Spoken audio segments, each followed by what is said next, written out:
Okay, mike check, mike testing, एक second, बस एक ही सेकेंड। अरे क्या बात है, अरे क्या बात है।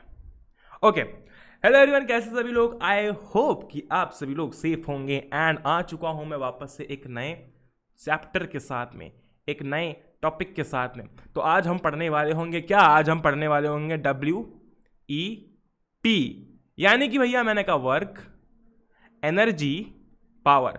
ठीक है, तो आज बेसिकली जैसे कि तुमको पता है यार, हम लोग स्टार्टिंग से, शुरुआत से जब से पढ़ रहे हैं इस चैनल पे, मैंने यार तुम्हें कभी भी एक साथ किसी भी चैप्टर का बर्डन नहीं डाला है। ठीक है, मैंने हमेशा चैप्टर को बाइफरकेट किया है, 1 2 3 ऐसे पार्ट्स में। ठीक है, ताकि जब तुम वो चैप्टर को पढ़ो तो यार हमें पता है क्या करना होता है। हमें यार एक चैप्टर को एक चैप्टर की तरह कंसिडर नहीं करना होता है। उसके अंदर जो टॉपिक्स होता है ना, पहले उसके अंदर एक्सेल करना होता है। इससे क्या होता है कि जब आप कलेक्टिवली वो सारे टॉपिक्स में एक्सेल करोगे, जब आप अच्छा परफॉर्म करोगे, तो अल्टीमेटली आपका पूरा चैप्टर मतलब आपका पूरा जो चैप्टर है वो प्रिपेयर हो जाएगा। जैसे कि forces and laws of motion है, उसके अंदर भी काफी सारे पार्ट्स हैं, उसको हमने डिटेल में समझा। वर्क, एनर्जी एंड पावर में हम लोग वर्क को समझ रहे होंगे, फिर एनर्जी को समझ रहे होंगे, फिर पावर को समझ रहे होंगे। तो जब आप तीनों को मिला के अच्छी तरीके से समझ जाओगे तो आपका पूरा चैप्टर कैसा हो जाएगा? कंठस्थ हो जाएगा। पूरा चैप्टर जो है वो अच्छी तरीके से प्रिपेयर हो जाएगा। अरे क्या बात है ना? अरे क्या बात है, अमेजिंग। अच्छा, अमेजिंग, ओके, दैट्स ग्रेट। ठीक है, that's great, that's amazing, that's amazing. Okay, all right. अच्छा, अब हम लोग बात कर लेते हैं। ठीक है, अब हम बात कर लेते हैं मेरे बारे में। ठीक है, so my name is Athar Puranik and I will be teaching you what, I will be teaching you what, I will be teaching you physics on just 9 channel. ठीक है, तो मैं आपको यार इस चैनल पर फिजिक्स पढ़ाने वाला हूँ। ठीक है, I will be teaching you physics on this channel. ठीक है, अरे ग्रेट, अरे क्या बात है। ठीक है, बेसिकली जब आप क्लास 10th में आओगे तो मैं आपको मिलूंगा सारे सब्जेक्ट्स के साथ में, फिजिक्स, केमिस्ट्री, मैथ्स, आपकी Unacademy 9th and 10th channel पर और आपके स्पेशल क्लासेस के ऊपर। लेकिन यार यहाँ पर मैंने फिजिक्स क्यों चूज़ किया? क्योंकि बेसिकली यार जब हम 9वीं में आते हैं, 9th में आते हैं, तो बायोलॉजी और फिजिक्स ये दो ऐसे सब्जेक्ट्स होते हैं जो कि बहुत दिमाग खाते हैं। फिजिक्स के अंदर बहुत ही कॉन्सेप्चुअल चीज़ें होती है, तो मैंने कहा एक काम करते हैं, ये फिजिक्स सबके लिए आसान बना देते हैं, ताकि जब हम 10th में आएंगे तो हमको चीज़ें और आसान लगे, है कि नहीं? ग्रेट। वैसे 10th 9th से ईजी होती है, ये तुमको बहुत सारे लोग बोल रहे होंगे ना। अच्छा ग्रेट, ठीक है, आगे बढ़ते हैं। अच्छा, बात करते हैं टेलीग्राम ग्रुप की। ठीक है, तो अगर अभी तक आपने जाकर अनअकैडमी को टेलीग्राम पर फॉलो नहीं किया है, ठीक है, अगर नहीं किया है तो मेरी जान कर लेना, क्योंकि अनअकैडमी का जो टेलीग्राम ग्रुप है वहाँ पर आपको रेगुलर डेली अपडेट्स देखने को मिलते हैं। तो टेलीग्राम की भाषा में हम जो भी बोलते हैं फॉलो कर लेना, सब्सक्राइब कर लेना, जो भी हम लोग बोलते हैं, ठीक है, वो कर लेना। क्योंकि जितने भी रेगुलर अपडेट्स होते हैं वहाँ पर आपको सारे एजुकेटर्स एक्टिव देखने को मिलता है, वहाँ पर इंटरैक्ट कर सकते हैं, आपको सारे स्केड्यूल्स के बारे में पता चलता है, किस टाइम पर क्या आने वाला है, वो सारी की सारी चीज़ें आपको टेलीग्राम ग्रुप पर मिलती हैं। ठीक है, तो यार लिंक नीचे मिल जाएगी, आपको कुछ नहीं करना है, जाना है, क्लिक करना है, दैट्स ऑल। आप जो है वहाँ पर जाकर फॉलो कर लेना, दैट्स इट। ठीक है, या फिर टेलीग्राम की भाषा में हम जो भी बोलते हैं, है कि नहीं? ग्रेट। तो बेसिकली आपको लिंक मिल जाएगी, आप जाकर बिल्कुल से मत भूलना, क्योंकि जो भी नोट्स हैं आपकी, जितनी भी PDF है, वो सारी की सारी चीज़ें आपको वहाँ पर देखने को मिलती हैं। अरे क्या बात है, चलो आगे बढ़ते हैं। Great, okay. अच्छा, अभी मैं आप लोगों से कुछ और इंटरेस्टिंग बात करने वाला हूँ। मैंने कहा भैया पता है आप क्या करने वाले हो? मैंने बोला नहीं, मैं आपसे और इंटरेस्टिंग चीज़ के बारे में बात करने वाला हूँ। करने बात, अच्छा यार, हम यार अभी की जनरेशन है, ठीक है, मुझे तुमको ये बताने की बिल्कुल भी ज़रूरत नहीं है कि हमको एप्लीकेशन कैसे इंस्टॉल करना है। हमको बहुत अच्छी तरीके से आता है प्ले स्टोर से, ऐप स्टोर से कोई भी एप्लीकेशन इंस्टॉल करना। ग्रेट, तो अगेन आपको कुछ नहीं करना है, अनअकैडमी की एप्लीकेशन को इंस्टॉल करना है, दैट्स ग्रेट, अमेजिंग। इसके बाद में यार, इसके बाद में एक बहुत ही इंपॉर्टेंट चीज़ जो कि मैं तुमसे कहना चाहता हूँ, जो कि तुम बताना चाहता हूँ। जैसे आप ऐप इंस्टॉल करते हो तो हम क्या करते हैं, जब भी कोई ऐप इंस्टॉल करते हैं हम तो लॉग इन करते हैं, साइन अप करते हैं, ठीक है, ये सारी चीज़ें हमको ऑलरेडी पता है। ये कोई हमको अगर सिखाए तो हमारा ईगो हट जाता है कि तो हमको क्या बता रहा है, मुझे पता है अच्छी तरीके से, है कि नहीं? ग्रेट, तो आपने अनअकैडमी की एप्लीकेशन इंस्टॉल की। अच्छा ग्रेट, इसके बाद में, ठीक है, इसके बाद में हम क्या कर रहे होते हैं? इसके बाद में बेसिकली क्या होता है ना कि आप जो आपका गोल है, आपका गोल क्या है? आपका गोल है CBSE क्लास 9, ठीक है, तो हम अपना गोल सिलेक्ट कर रहे होंगे। ग्रेट, अच्छा अमेजिंग, हम अपना गोल सिलेक्ट कर रहे होंगे, दैट्स ग्रेट, दैट्स ग्रेट। तो आप देख सकते हो कि आपको यहाँ पर CBSE क्लास 9 का जो गोल है वो आप सिलेक्ट कर सकते हो। अच्छा, अगर आप सोच रहे हो कि नहीं यार आपको NTSC के लिए भी प्रिपरेशन करना है तो आप NTSC भी सिलेक्ट कर सकते हो, बहुत सारे ऑप्शन आपके पास में होते हैं, है कि नहीं? अब यहाँ पर मैं आपसे बोल रहा हूँ कि आप स्पेशल क्लास पर क्लिक करो। अगर आपने अभी ऐप इंस्टॉल किया तो यहाँ पर आपको फ्री लाइव क्लासेस देखने को मिलेगा, ठीक है, उस पर आप क्लिक करोगे और जैसे ही आप क्लिक करोगे, अगर आपको कोई भी वीडियो देखना है तो आपको कुछ नहीं करना है, बस सारा का सारा फ्री कंटेंट जो है, ठीक है, जितना भी अनअकैडमी में फ्री कंटेंट है उसको अनलॉक करने के लिए बस आपको AP01 इस प्रोमो कोड का यूज करना है, ठीक है। ये मार्क माय वर्ड्स, ये सारा का सारा आपका फ्री प्लान अनलॉक करने के लिए है, दैट्स ऑल। जब भी आप क्लास पे क्लिक करोगे आपसे बस एक प्रोमो कोड मांगा जाएगा, अगर आप ये प्रोमो कोड एंटर कर देते हैं तो इसके बाद आपकी सारी की सारी फ्री क्लासेस या फिर फ्री जो भी कंटेंट है आपका सबका सब स्टार्ट हो जाएगा। क्या ये फील हम समझ पा रहे हैं?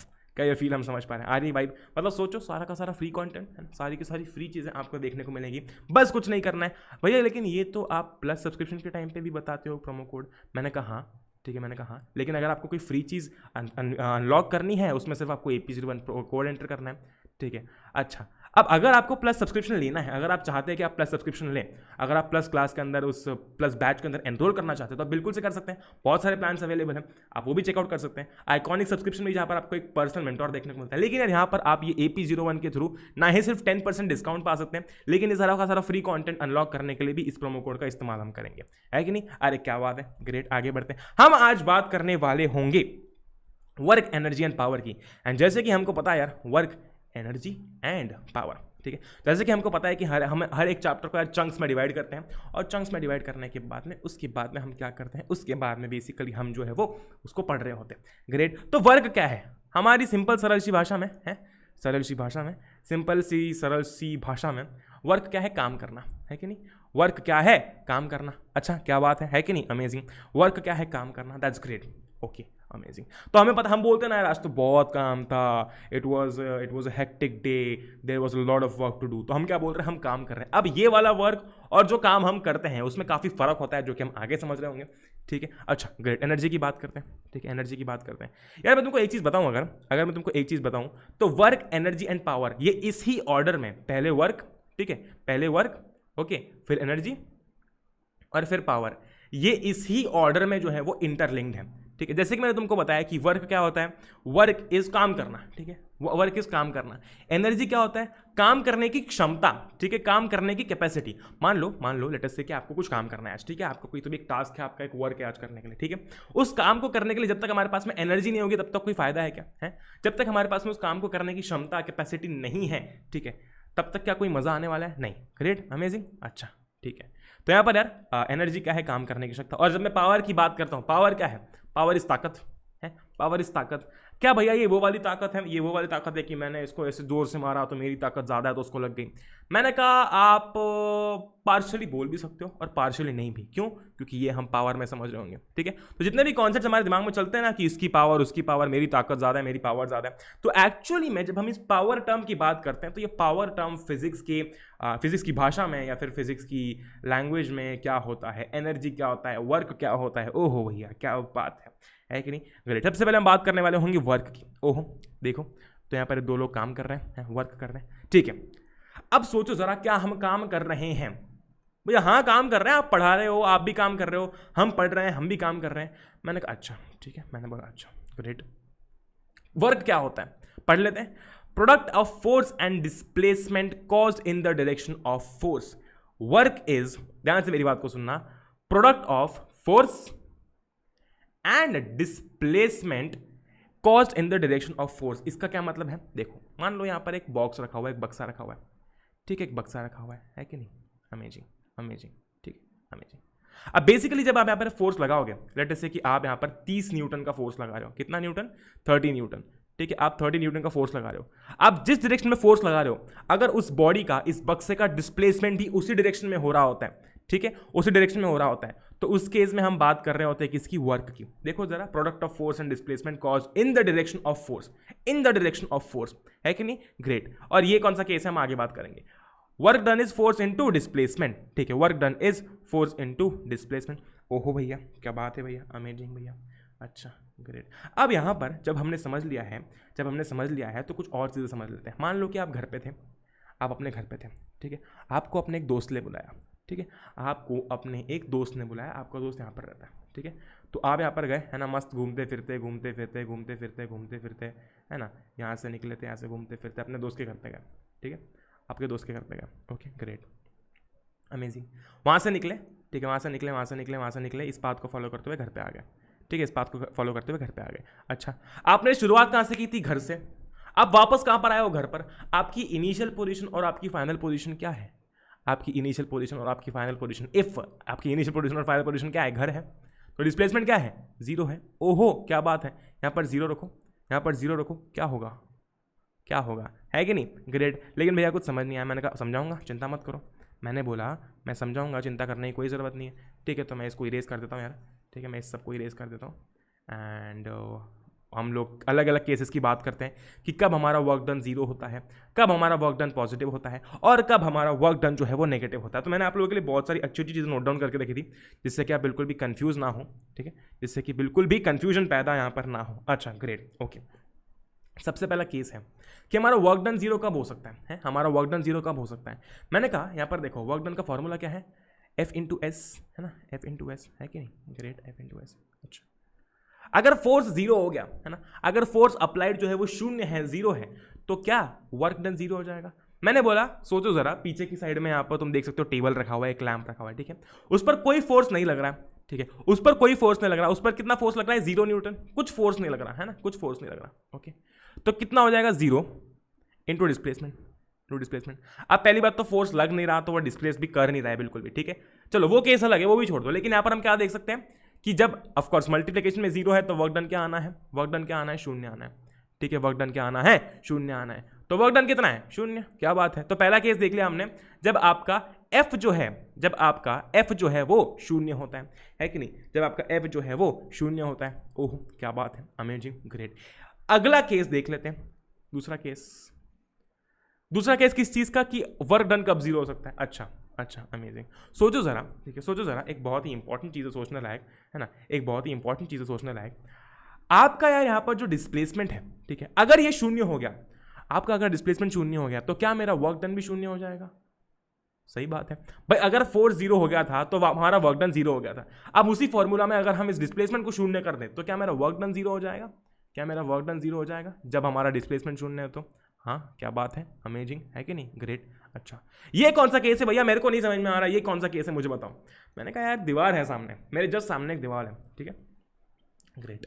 मैं इसको कितना भी फोर्स लगा दूं, कितना भी धक्का दे दूं, मेरी साइड से भले ही मैं 1000 न्यूटन 1000 न्यूटन का फोर्स लगा रहा हूं, मतलब उस केस में तो टूट जाएगी, लेकिन मेरी क्षमता क्या होगा, नहीं मान लो मैं 50 60 70 न्यूटन का फोर्स लगा रहा हूं, लेकिन वो दीवार हिलने के लिए तैयार नहीं है। दीवार का डिस्प्लेसमेंट कितना है, 0। दीवार का डिस्प्लेसमेंट कितना है, 0। फर्क नहीं पड़ता मैंने कितना फोर्स लगाया, जब दीवार हिल नहीं रही है तो वर्क डन क्या होगा, वर्क डन क्या होगा। मैंने मान लो कितना भी फोर्स लगाया, मैंने 100 न्यूटन का फोर्स लगाया है, मैंने 100 न्यूटन का फोर्स लगाया, लेकिन जब दीवार हिल नहीं रही है तो उसका डिस्प्लेसमेंट कितना हो जाएगा, 0। अब जब दीवार हिल नहीं रही है, मैंने कितना भी फोर्स लगाया, उसका डिस्प्लेसमेंट 0 है, तो आंसर क्या आना है आखिरी में, आंसर आना है 0, ठीक है, आंसर क्या आना है, 0। ओहो क्या बात है। तो पहला केस क्या था, पहला केस था जब हमारा फोर्स अप्लाइड 0 है, दूसरा केस क्या था जब डिस्प्लेसमेंट 0 है कि नहीं, ग्रेट। दूसरा केस था जब डिस्प्लेसमेंट 0 है। अब हम लोग बात कर लेते हैं थर्ड केस की, यहाँ पर मैं ऊपर लिख रहा हूँ थर्ड केस की बात कर लेते हैं।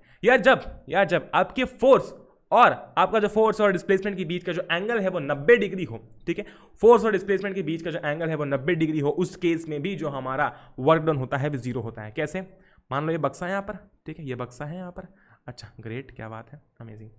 हम यहाँ पर इधर साइड से फोर्स लगा रहे हैं, ठीक है, मान लो इधर साइड से हम फोर्स लगा रहे हैं और डिस्प्लेसमेंट हो रहा है इस साइड, ठीक है, डिस्प्लेसमेंट हो रहा है, देखो जरा, डिस्प्लेसमेंट हो रहा है इस साइड। आ रही बात समझ में, आ रही फील समझ में। अगर तुम ध्यान से देखते हो तो फोर्स ऐसा लग रहा है ना, और हमारा डिस्प्लेसमेंट कुछ ऐसा है, तो मैं एक चीज नोटिस कर सकता हूँ कि कहीं ना कहीं इन दोनों के बीच में कौन सा एंगल है, 90 डिग्री का एंगल है ना, इन दोनों के बीच में कैसा एंगल है, 90 डिग्री का एंगल है। मैंने कहा ये एरो उठा के तुम यहाँ पर रख दो ना, यहाँ पर रख दो, अब चेक करो है कि नहीं 90 डिग्री का एंगल, है कि 90 डिग्री का एंगल। अरे क्या बात है, ग्रेट, ओके। ऐसे केसेस में जब हमारे फोर्स और हमारे डिस्प्लेसमेंट के बीच का जो एंगल होता है, खैर ये चीज़ें तुम लोग 11वीं में और टेक्निकली समझते हो, जहाँ पर सबके मीनिंग धीरे धीरे बदल जाते हैं, लेकिन अभी के लिए हमारे लिए क्या समझना इंपॉर्टेंट है कि कौन से केस में वर्क डन 0 होता है। मैंने कहा पहला फोर्स वाला था जब फोर्स अप्लाइड 0 है, दूसरा डिस्प्लेसमेंट वाला था जब हमारा डिस्प्लेसमेंट 0 है, तीसरा है जब फोर्स और डिस्प्लेसमेंट के बीच का एंगल कितना है, 90 डिग्री है। भैया लेकिन ऐसा क्यों, ऐसा तो कोई फर्क नहीं आता, हमको समझ नहीं आता। मैंने बोला यार जो हमारा वर्क डन होता है वो सिर्फ F.S नहीं होता, ठीक है, वो सिर्फ F.S नहीं होता, ठीक है, वो बेसिकली होता है डॉट प्रोडक्ट, ठीक है, वो होता है क्या, डॉट प्रोडक्ट, किसका, फोर्स और डिस्प्लेसमेंट का, ठीक है, वो होता है डॉट प्रोडक्ट हमारे फोर्स और डिस्प्लेसमेंट का। ओहो भैया क्या बात है, ठीक है, वो होता है डॉट प्रोडक्ट फोर्स और डिस्प्लेसमेंट का, ठीक है। और हम फ्यूचर में और समझ रहे होते हैं कि ये F.S नहीं है, ये बेसिकली क्या है, F.S cos थीटा है, ठीक है, force into displacement into cos theta है, ठीक है, इंटू कॉस थीटा है। अच्छा अब देखो जरा यहाँ पर जो थीटा है वो हम कौन सा थीटा ले रहे होते हैं, जो इस फोर्स, आगे और समझेंगे 11वीं में, चिंता नहीं है, लेकिन अभी समझने के लिए क्या समझना है, फोर्स और हमारे डिस्प्लेसमेंट के बीच का जो एंगल है वो हम ले रहे होते हैं। इस केस में कितना है, 90 डिग्री है, तो क्या हो जाएगा, F.S 90 डिग्री cos 90 है कि नहीं, F.S cos 90, और जब आप 10वीं में ट्रिग्नोमेट्री पढ़ोगे तब आपको पता चलेगा कि cos 90 जो होता है, ठीक है, cos 90 जो होता है उसकी वैल्यू होती है 0, ठीक है, उसकी वैल्यू होती है 0। तो सोचो जब cos 90 शून्य हो जाएगा, जब cos 90 शून्य हो जाएगा तो मेरा जो वर्क डन है वो भी शून्य हो जाएगा। क्यों? क्योंकि मल्टीप्लिकेशन में अगर एक भी टर्म 0 हो गई, सत्यानाश, खेल खत्म, है कि नहीं? ग्रेट। तो cos 90 शून्य, वर्क डन शून्य। क्या बात है, अमेजिंग, है कि नहीं? क्या बात है, अरे अरे अरे मस्त एकदम। अच्छा, तो हमने सब बातें कर ली यार कि कैसे किस केस में हमारा वर्क डन जो है वो शून्य होगा। अच्छा, मान लो कि आप इस डायरेक्शन में फोर्स अप्लाई कर रहे हो, है ना, राइट हैंड साइड पे। अच्छा, ग्रेट। लेकिन जो हमारा ऑब्जेक्ट है उसका डिस्प्लेसमेंट इस तरफ हो रहा है, ठीक है, इस तरफ हो रहा है। जैसे कि यहाँ पर एक बक्सा रखा हुआ है, यहाँ पर एक बक्सा रखा हुआ है, ठीक है, ग्रेट, यहाँ पर एक बक्सा रखा हुआ है। आपने यहाँ से फोर्स लगाया, मान लो आपने यहाँ से फोर्स लगाया और सामने से फोर्स लगाया बंटी ने, ठीक है, सामने से फोर्स लगाया बंटी ने। Okay, great.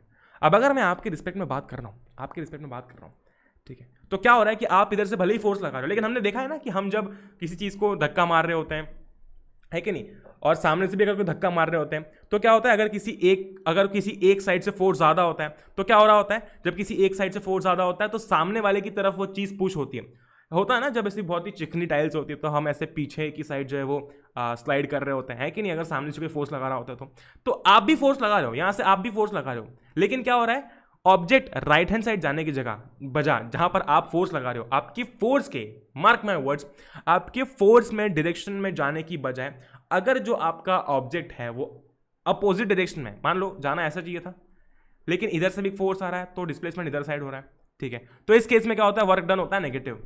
इस केस में क्या होता है, वर्क डन होता है नेगेटिव, ठीक है। अगर आपका डिस्प्लेसमेंट उसी डायरेक्शन में हो रहा है, ये वाले केस में फोर्स इधर लग रहा है, ठीक है, और अगर डिस्प्लेसमेंट भी इसी डायरेक्शन में हो रहा है, जैसे कि मान लो सामने से और कोई फोर्स नहीं लग रहा और यहाँ पर एक डब्बा रखा हुआ है, आप इस डब्बे पे क्या कर रहे हो, आप इस डब्बे पे इधर साइड से फोर्स लगा रहे हो, ठीक है, इधर साइड से, एक सेकंड, ये डब्बा है, ठीक है, आप इस डब्बे पे इस साइड से फोर्स लगा रहे हो, है कि नहीं, और डिस्प्लेसमेंट भी इस डब्बे का इसी साइड हो रहा है, तो ये कैसा हमारा वर्क, पॉजिटिव वर्क। क्यों? क्योंकि जो हमारा डिस्प्लेसमेंट है वो फोर्स, अप्लाइड फोर्स के डायरेक्शन में ही हो रहा है। लेकिन जब मैं आप लोगों से बात करता हूं, फोर्स इस डायरेक्शन में लग रहा है, लेकिन अगर डिस्प्लेसमेंट इस डायरेक्शन में हो रहा है तो ये क्या है, ये है बेसिकली नेगेटिव वर्क डन। ये कैसा है, ये है नेगेटिव वर्क डन। आ रही है वाइब समझ में, हम फील समझ पा रहे हैं। हमने बात कर ली जीरो वर्क डन कब होता है, हमने बात कर ली पॉजिटिव की, हमने अब बात कर ली है नेगेटिव की।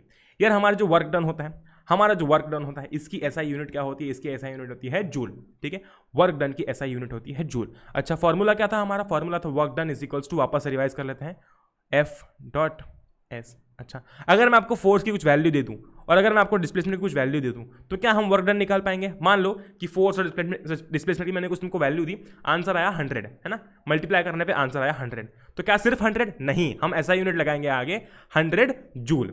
ये होगा हमारा वर्क डन। क्या हम फील समझ पाए? ठीक है, क्या हम फील समझ पाए? अरे क्या बात है, अरे दैट्स अमेजिंग, अरे दैट्स ग्रेट। ओके, अब हम क्या बात कर रहे हैं, हम बात कर रहे हैं वर्क की, ठीक है। तो हमने जितनी भी चीज़ें बात की, जितनी भी चीज़ों से रिलेटेड बात की, वर्क की, हम समझ चुके हैं, ठीक है, हम समझ चुके हैं। एक सेकंड जरा देख लिया जाए, कुछ गड़बड़ तो नहीं है। ओके ओके, ग्रेट, अमेजिंग, है कि नहीं? तो यार हमने वर्क के अंदर सब चीज़ें समझ ली, हमारा positive work done, negative work done, शून्य, है कि नहीं, एंड हमने समझ लिया कैसे cos 90 वाला एक केस होता है। Alright, great. एनर्जी क्या होती है? ठीक है, एनर्जी क्या होती है? काम करने की क्षमता को हम एनर्जी बोल रहे होते हैं, ठीक है, काम करने की क्षमता को हम एनर्जी बोल रहे होते हैं। सो बेसिकली यार तुम बहुत सारी जगहों पर ये देखोगे कि energy is equals to work done. Partially मैं बोल सकता हूं कि हाँ यार ये चीज करेक्ट है, लेकिन ये चीज आपको क्लास 9th में ढंग से समझ में नहीं आएगी, क्योंकि आपके पोर्शन में इतना नहीं है जो कि इस चीज को एक्सप्लेन कर सके, ठीक है। ये चीज हमें क्लियर होती है 11वीं में 12वीं में, जब हमें एक्चुअली समझ रहे होते हैं कि एनर्जी क्या होता है, वर्क डन क्या होता है, ठीक है, तब हम समझ पा रहे होंगे कि बेसिकली ये पूरा जो फिनोमेना है वो कैसा है। लेकिन हाँ, एनर्जी क्या है, अगर आप थ्योरेटिकली जाते हो तो energy, what is energy? Energy is the capacity to do work. अब आगे हम बात कर रहे होंगे कि आपका जो एनर्जी है, आपका वर्क एनर्जी थ्योरम के बारे में बात कर रहे होंगे, बहुत सारी चीज़ों के बारे में बात करेंगे, तो उसकी चिंता नहीं है। लेकिन थ्योरेटिकली हमने अभी तक क्या समझा कि भाई energy is the capacity to do work. Work क्या होता है? काम करना, लेकिन उस काम को करने की कैपेसिटी, क्षमता को हम बोल रहे होते हैं एनर्जी। ओहो क्या बात है, आगे बढ़ते हैं। अलग अलग फॉर्म्स होते हैं एनर्जी के, ठीक है, एनर्जी के अलग अलग फॉर्म्स होते हैं, और इस फॉर्म्स को, इन सारे फॉर्म्स को याद करने का एक बहुत ही सही तरीका है जिसको हम बोल रहे होते हैं स्क्रीम, ठीक है, जिसको हम बोल रहे होते हैं स्क्रीम। ऑलराइट भैया ये क्या बोल रहे हो, ये कैसे समझ में नहीं आया? मैंने कहा एस से होता है सोलर एनर्जी, है कि नहीं, ये जो डिफरेंट फॉर्म्स ऑफ एनर्जी है इसमें एस से होता है सोलर एनर्जी। चिंता मत करो, अगर तुम्हें एनर्जी क्या है वो समझ नहीं आया तो वो हम आगे समझ रहे होंगे, उस पर डिटेल वीडियो आएगा, उस पर चिंता मत करो, ये सिर्फ एक इंट्रोडक्शन है, ठीक है। ग्रेट, हमारा वर्क खत्म हो चुका है, छोटा सा था। सी से केमिकल एनर्जी, ठीक है, सी से केमिकल एनर्जी है कि नहीं, सी से केमिकल एनर्जी, ओहो भैया क्या बात है भैया। आर से कौन सी एनर्जी, आर से कौन सी एनर्जी, आर से कौन सी एनर्जी, मैंने कहा आर याद नहीं आ रहा, तुमको सोचो कभी एग्जाम टाइम पे है ना, एग्जाम टाइम पे तुमको आर याद नहीं आ रहा, तो एक काम करो, ठीक है, एक काम करो, आगे की जो तुमको याद आ रही है ना वो सारी लिख दो। ई, ठीक है, ई इलेक्ट्रिकल एनर्जी है ना, ई इलेक्ट्रिक एनर्जी, इलेक्ट्रिकल एनर्जी, क्या बात है, ग्रेट अमेजिंग। ए से एटॉमिक एनर्जी, ये सारी एनर्जी हम पढ़ रहे होंगे, चिंता मत करो, अरे सब पढ़ रहे होंगे डिटेल में, है कि नहीं। ए से एटॉमिक एनर्जी, अरे क्या बात है, अरे क्या बात है। एम से मैकेनिकल एनर्जी, है कि नहीं, एम से मैकेनिकल एनर्जी, ठीक है, एम से मैकेनिकल एनर्जी। भैया यार ये आर याद नहीं आ रहा, ये आर याद नहीं आ रहा, आर तुम्हारा छूट गया मान लो, या फिर एग्जाम में कुछ ऐसा हुआ कि ई छूट गया, है ना, ए आ गया, एम याद आ गया, ठीक है। तो यार इसको ऑर्डर वाइज अगर याद रखोगे तो तुम कभी नहीं भूलोगे, ठीक है। जैसे कि हमने इस क्रीम को याद रखा है, उसमें से तुम आर क्या है वो भूल गए, ये सारे पहले लिखो, ठीक है, ये सारे पहले लिखो और बार बार याद करो, बार बार रिवाइज करो कि मैंने सोलर पढ़ा था, केमिकल पढ़ा था, रे तुमको ऐसे याद आएगा, रेडियो एक्टिव पढ़ा था, ठीक है, रेडियो एक्टिव पढ़ा था, तो आर से कौन सी होती है, रेडियो एक्टिव होती है, ठीक है, आर से कौन सी होती है, रेडियो एक्टिव होती है। आ रही फील समझ में हमको, ये क्या ये फील हम समझ पा रहे हैं, क्या ये फील हम समझ पा रहे हैं, ओके अच्छा ग्रेट। तो एग्जाम में होगा ऐसा, देखो एक तो तरीका मैंने तुमको बहुत ही तगड़ा बता दिया है यार कि ये सारे फॉर्म्स ऑफ एनर्जी को याद करने का तरीका क्या है। मैंने कहा स्क्रीम है, ठीक है, एस से होती है हमारी सोलर एनर्जी, सी से होती है केमिकल एनर्जी, आर से होती है रेडियो एक्टिव एनर्जी, ए से होती है एटॉमिक एनर्जी, ठीक है, सॉरी ई से होती है इलेक्ट्रिकल एनर्जी और एम से होती है मैकेनिकल एनर्जी। इसमें से अगर कोई भी एक भूल जाओ तो सबको लिखो, ठीक है, और याद करो कि मैंने कौन से ऑर्डर में जो है वो चीज़ों को याद किया था, मैं कैसे बोल रहा था। पता है एक बहुत ही इंपॉर्टेंट इम्पैक्ट, एक बहुत ही इंपॉर्टेंट यार मैं कह सकता हूँ कि इम्पैक्ट पड़ता है आपके ब्रेन पे जब आप चीज़ों को रिपीटेटिवली बोलते हो। जब आप चीज़ों को रिपीट करके बोलते हो ना तो आपके दिमाग में एक वो टोन बैठ जाती है, सोलर, केमिकल, रेडियो एक्टिव, ठीक है, उसके बाद में इलेक्ट्रिकल, एटॉमिक, मैकेनिकल, ओहो ये टोन आपके दिमाग में बैठ जाएगी और उस टोन से आप याद कर पाओगे, है कि नहीं, ग्रेट, है कि नहीं, ग्रेट। अब यार सोर्सेज ऑफ एनर्जी की हम बात कर रहे होते हैं, ठीक है, सोर्सेज ऑफ एनर्जी हम बात कर रहे होते हैं, सोर्सेज ऑफ एनर्जी और law of conservation of energy, यहाँ पर जो हम देखेंगे आगे, law of conservation of energy, ये चीज़ यार ये चीज़ें हम लोग और डिटेल में पढ़ रहे होंगे नेक्स्ट लेक्चर में, जहाँ पर नेक्स्ट लेक्चर जो है वो इसके अराउंड रिवॉल्व होगा, ठीक है। हमने समझ लिया वर्क क्या होता है, हमारा मेन मोटो खत्म हो चुका है, फिर भी मैंने तुमको एनर्जी का एक इंट्रोडक्शन दिया। अब एनर्जी और ये जो पूरा सोर्सेज ऑफ एनर्जी है, कंजर्वेशन ऑफ एनर्जी है, law of conservation of energy है और उसके बाद में पावर, ये चीज़ें हम लोग नेक्स्ट लेक्चर में पढ़ रहे होंगे, ठीक है, और आपका चैप्टर समाप्त हो जाएगा। छोटा सा चैप्टर है, कुछ भी नहीं है चैप्टर के अंदर। ऑल राइट, सो गाइज अगर आपको नहीं पता अनअकैडमी की क्विज क्या होती है तो आप एप्लीकेशन पर जाएंगे, टॉप लेफ्ट में जाके प्लस पे क्लिक करेंगे, नीचे बहुत सारे ऑप्शंस मिलेंगे जहां पर आप टेस्ट पर क्लिक करके जो है वो क्विज पर क्लिक कर सकते हैं एंड आप क्विज में जो है वो एनरोल कर सकते हैं, जा सकते हैं। इसी के साथ साथ AP01 प्रोमो कोड यूज़ करना मत भूलना for unlocking all the free content, और अगर आप प्लस सब्सक्रिप्शन लेना चाहते हो तो आप वो भी मेरे कोड से ले सकते हैं जिसमें आपको एक्स्ट्रा 10% ऑफ जो है वो देखने को मिलेगा, है कि नहीं, क्या बात है, अमेजिंग। तो बेसिकली ये ओ है, ओ नहीं है ये 0 है, ठीक है, तो ये कुछ अजीबो गरीब बन गया बट इट इज़ AP01, ठीक है, इट इज़ AP01 10th वाला 0, ठीक है, ये 10th वाला 0, all right, great, amazing amazing amazing. आपको मेरा प्रोमो कोड मिल जाएगा जैसे कि आपको पता है पेंटा ब्लैक कर गया होगा, ठीक है, ग्रेट। तो सब्सक्राइब करना बिल्कुल से मत भूलना and don't forget to download the PDF, bell icon को प्रेस करना मत भूलना एंड अगेन, ठीक है, मैं आपको बता रहा हूँ A, वापस आपको धीरे धीरे लिख के बताता हूँ, P01 अब आया सही से, ये है प्रोमो कोड जिससे कि आप सारा का सारा फ्री कंटेंट अनलॉक कर सकते हैं और साथ ही साथ में आप जो है वो प्लस सब्सक्रिप्शन में एक्स्ट्रा 10% ऑफ भी पा सकते हैं। इसी के साथ साथ बस यार जय हिंद, वंदे मातरम, एंजॉय करो, we'll meet in the next one, till then good bye.